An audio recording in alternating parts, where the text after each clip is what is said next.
You don't need any introduction. Your name is a brand. It's already a brand. It's a brand for innovation, for ambition, for a perfume. Yes, yes. This is the agreement that you made with the Arnault family a few hours ago. I mean, really, it brands itself. Yeah. And you are the origin of PayPal, Tesla, SpaceX, to name a few, and even OpenAI. So,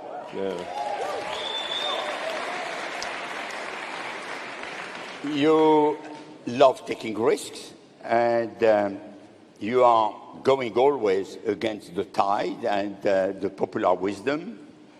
You have been always proven right. Now there is almost. Not always. Almost. Now there is a bet of the $44 billion US question, which is, will you still be right with Twitter? Sure. So it was expensive. Yeah. Yeah, you agree. I don't know if listen, if I'm so smart, why did I pay so much for Twitter then?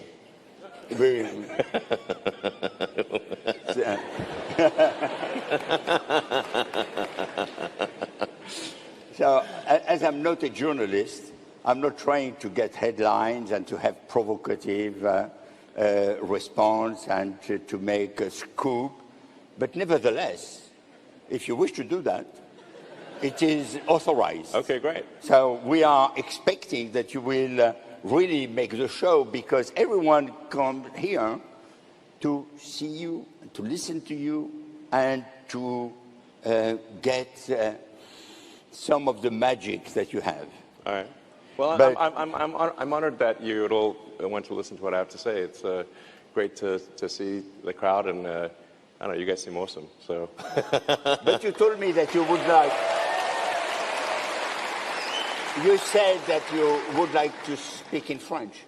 Oh my goodness. Zut alors. Bonjour Paris. Bonjour Paris. So, there are some people who believe that you are a genius, and there are some who believe that you are evil. So, look, I mean, you can be both. I mean, you could be an evil genius. That's not, So you will tell us what you are, or you will let the people draw their own conclusion? I am definitely not evil. Tell me, what is the thing that you have ahead of your... Yes, if you look carefully, you can see an angel's halo on my head. And the wings, it's subtle, but... where are the wings? Yeah, they're difficult to see, but if you look carefully, they're right there. Yeah, small wings. Yes. So, hopefully not evil. Aspirationally not evil. Yeah. Okay, so... That wasn't convincing. Elon, you have done a lot of operation. You have created a lot of companies. The most important question for everyone is, what the hell is driving you? Why are you so obsessed by new operation, new creation, new things to do? Yeah, crystal meth is the answer. If you think Red Bull gives you wings, so man, that quote's gonna probably sting. Yeah, just kidding for the record. Well, I think the companies still have a lot to do for their core mission. For electric vehicles, sustainable energy, still less than 1% of the global fleet is electric. So you've got about 2 billion cars and trucks on the road, but still less than 20 million are electric at this point. So there's still a long way to go for sustainable energy, for sustainable energy generation. So this, the Tesla mission I think we've made a lot of progress, but still it's a lot more ahead. Then SpaceX, the goal is it's a big goal, but we want to try to make life multiplanetary, to extend life beyond Earth, and I think this is important for a number of reasons, but yeah, there's the sort of defensive reason of ensuring that the light of consciousness does not go out. And if I may, some of these questions, if I'm going on too long, you feel free to interrupt me. But No, you can. Okay. You can be long. Okay, so people do ask me, have I seen UFOs and aliens and that kind of thing, and I haven't, and I think I would have seen them by now. So it appears that we might be the only consciousness, at least in this galaxy, and if so, that's kind of a scary prospect, because it means that the light of consciousness is like a tiny candle in a vast darkness, and we should do everything we can to prevent that candle from going out. So, yeah.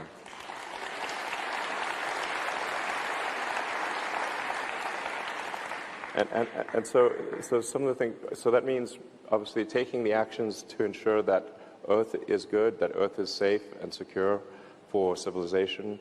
And I think it also means extending life beyond Earth to other planets in the solar system and ultimately to other star systems. And I think that's both a sort of defense of the light of consciousness and also I think a point of inspiration, because life cannot just be about solving one problem after another. We need things that inspire us. I mean, we need things that move our heart, and that when you wake up in the morning, you're excited to be alive. And being a spacefaring civilization and making true the things that we see in the good science fiction movies, this is one of the things that I think can inspire all of humanity.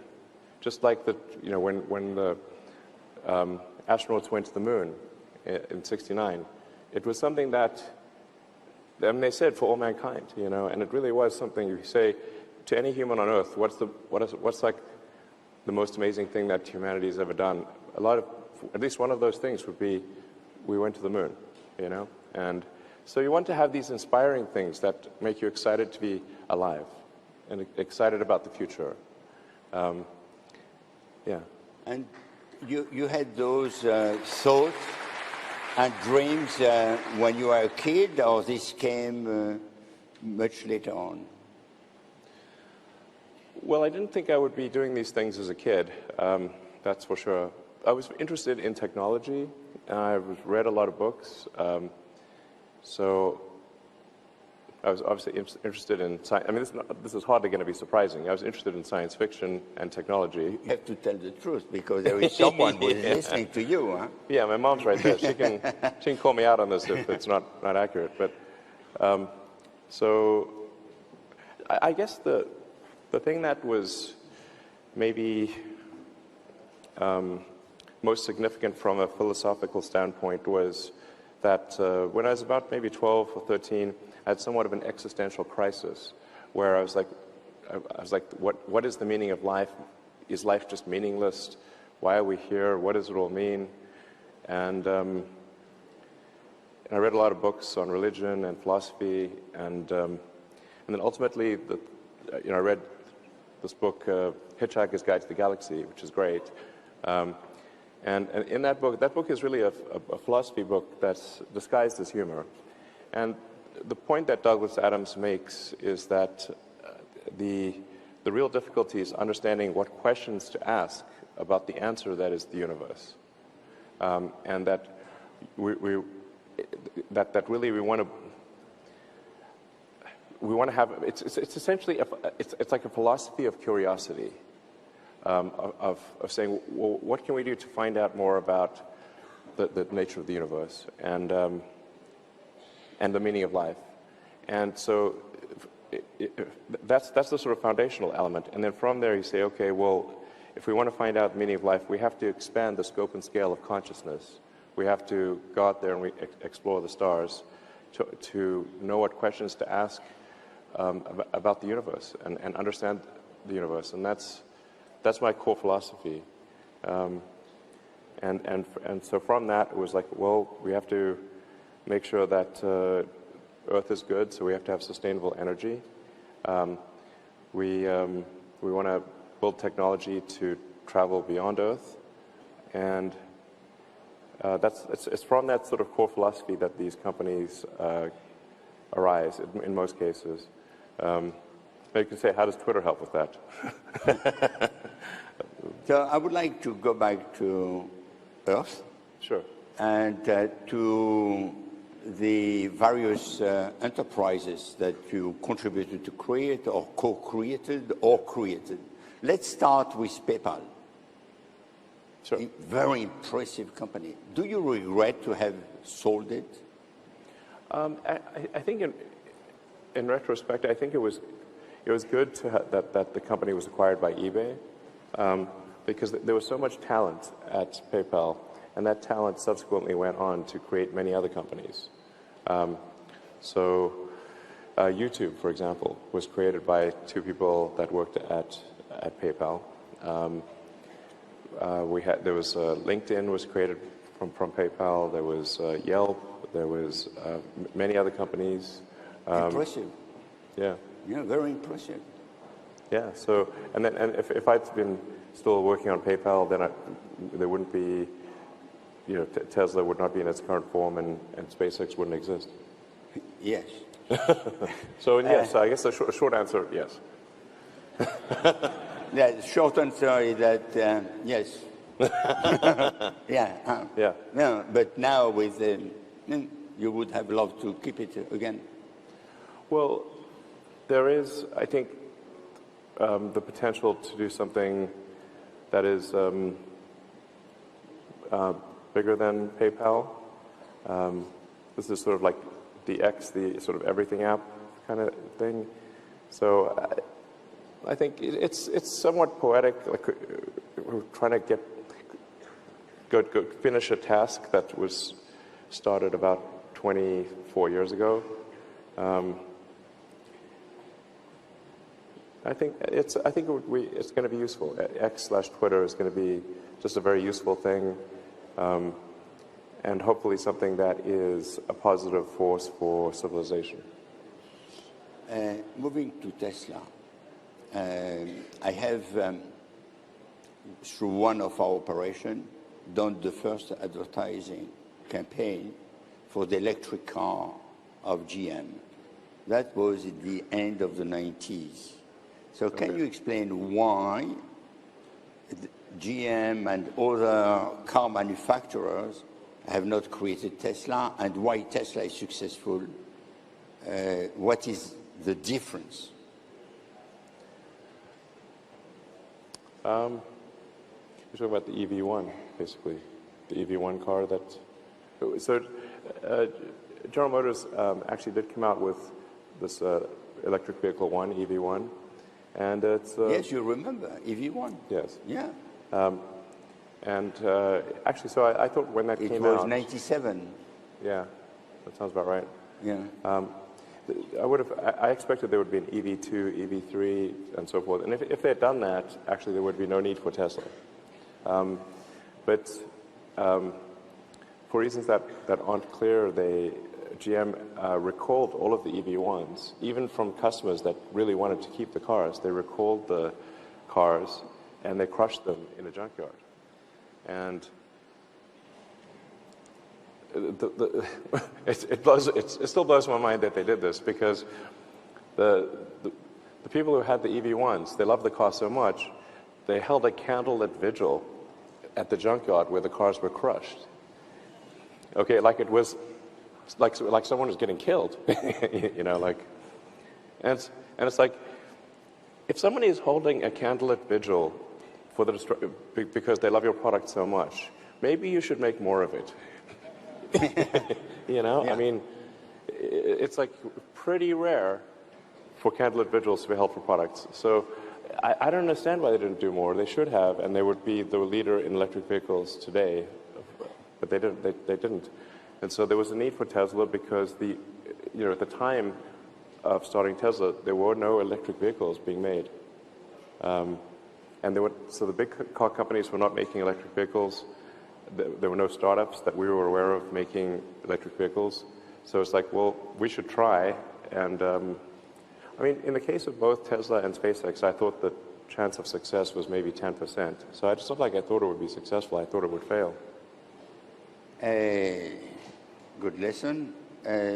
Now moving to the kid's dream, which is to become an astronaut and not to build rockets. How you move from the idea that every child has, I will be an astronaut, to I will do reusable rockets. Yeah. You forgot. No, I'm trying to compress the stories so that they're not too long. Because the story is actually quite long. Because I didn't start out wanting to do the rockets. At first, I was going to do this philanthropic mission to Mars called Mars Oasis. And then as I started investigating what it would take to launch this mission to Mars, just a little greenhouse, basically, it was intended to inspire the public. And I started understanding more about what rockets could be used. I actually went to Russia a few times to try to buy some of their nuclear missiles, minus the nuke. That's extra. So that was pretty wild, being in Russia in 2001, negotiating to buy two of their biggest missiles. But it became clear that unless there was something new with rockets, that was the fundamental issue. The cost of access to space was the fundamental issue. So it wasn't a question of trying to increase the public's desire. Public's desire for space and exploration is very high, but there needs to be a means. There needs to be a way, and there needs to be a radical improvement in the cost of access to orbit. So I was like, okay, well, I'm going to try starting a rocket company and see if it's successful. But like I said, I told people at the time, because the people would say to me, tell me this joke of like, what's the what's the, how do you go from, sorry. Sorry, I'm getting a little hot under the collar here. I think a lot of people are. They would say, what's the fastest way to make a small fortune in the rocket industry? And the punchline is you start with a large one.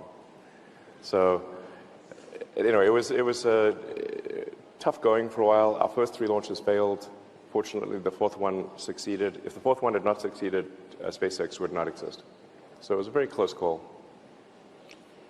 Fast forward, you created, or you co-created OpenAI. Yes. ChatGPT has been incredibly successful. It's the fastest growing ever story. And after having created OpenAI, suddenly you say, we should have a pause. Some people say, it's because he has not done it.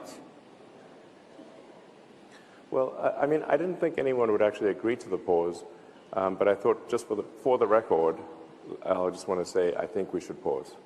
I didn't think that Why do you want we should pause? Well, I think there's a real danger for digital superintelligence having negative consequences. And so if we are not careful with creating artificial general intelligence, we could have potentially a catastrophic outcome. So now I think there's a range of possibilities. I think the most likely outcome is positive for AI, but that's not every possible outcome. So we need to minimize the probability that something will go wrong with digital superintelligence. Yes. So I'm in favor of AI regulation because I think advanced AI is a risk to the public, and anything that's a risk to the public, there needs to be some kind of referee. That referee is the regulator, and so I think that my strong recommendation is to have some regulation for AI. Some regulation for AI? Yes. Which is what you want also for Twitter? I'm not sure. Regulation, I guess. There's plenty of regulators. So speaking about Twitter, you have made a big bet on Twitter. You said it a few minutes ago that you paid too much. Yes. Yes. And you are now going on to Twitter 2.0 or 3.0, which I understand it's a full-scale reinvention of the company. Yeah, we're evolving the company very rapidly. Yeah. The company is changing quite dramatically. There are a lot of controversy about Twitter. So I have, in fact, three very quick questions. The first one is, why have you decided to acquire it? The second is, what was wrong at Twitter to make you acting? And the last one is, not the last of the three, because there are many other questions, is why do you believe that you will be successful? And you will be. Well, thanks. I can't imagine that you will not be. Well, thanks. Well, obviously I was on Twitter as a major user, and even before the acquisition closed, my Twitter account was the most interacted with account in the world. So I guess I'm pretty closely attuned to what's going on with Twitter. You know, I get a feel for how is it shifting one way or the other. And generally, I was concerned that Twitter was having a negative effect on civilization, that it was having a corrosive effect on civil society. And so that, you know, anything that undermines civilization, I think, is not good. And, you know, go back to my point of, like, we need to do everything possible to support civilization and move it in a positive direction. And I felt that that Twitter kept moving more and more in a negative direction. And my hope and aspiration was to change that and have it be a positive force for civilization. It is not perceived like this. Yeah. People are very happy to listen to that approach, but the perception is very different. Well, I think it depends on, I think if somebody is a regular Twitter user, I think most people would say that their experience has improved. We've gotten rid of 90% of the bots and the scams and the various bad things that were happening. We've gotten rid of, now at this point, I think 95% of the child exploitation material that was on Twitter, which was a shock to see, the amount of that. That was really terrible. Some of that had been going on for 10 years and no action. So I think we've done a lot of good in that respect. And then I think we've also done things like we have open sourced the algorithm. So we're trying to be as transparent as possible. So Twitter is the only social media company where you can see the actual code of the algorithm. So it's not like some secret black box. Yeah.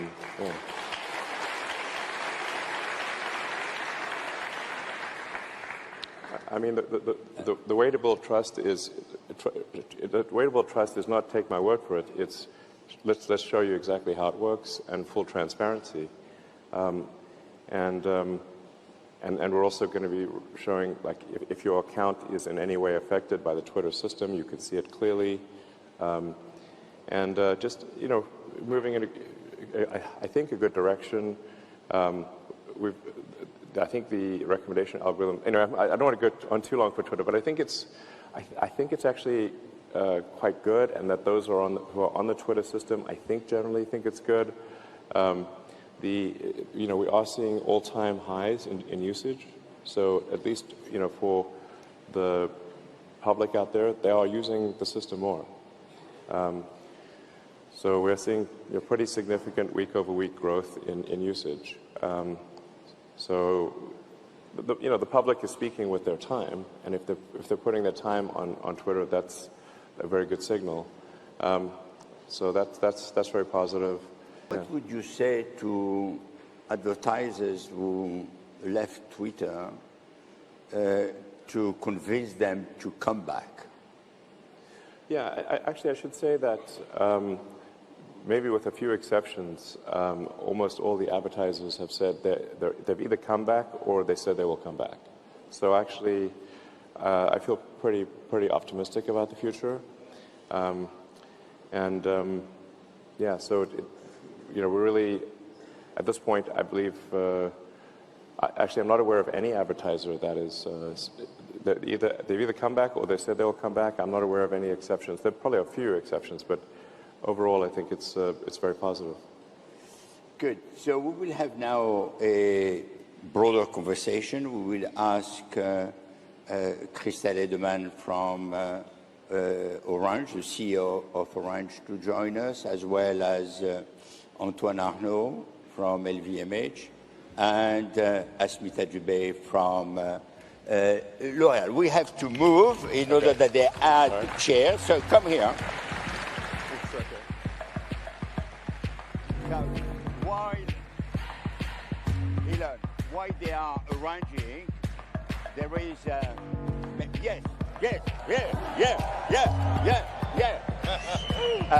there is one question that I would like to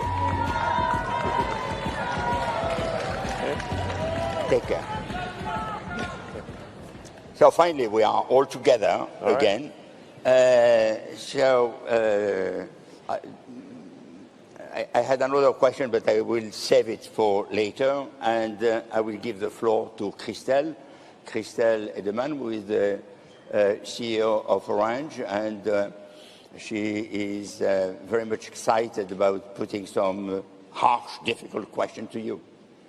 Let's go. I'm not sure that's so difficult. But so I like to talk about obviously social networks and I was Twitter. Sure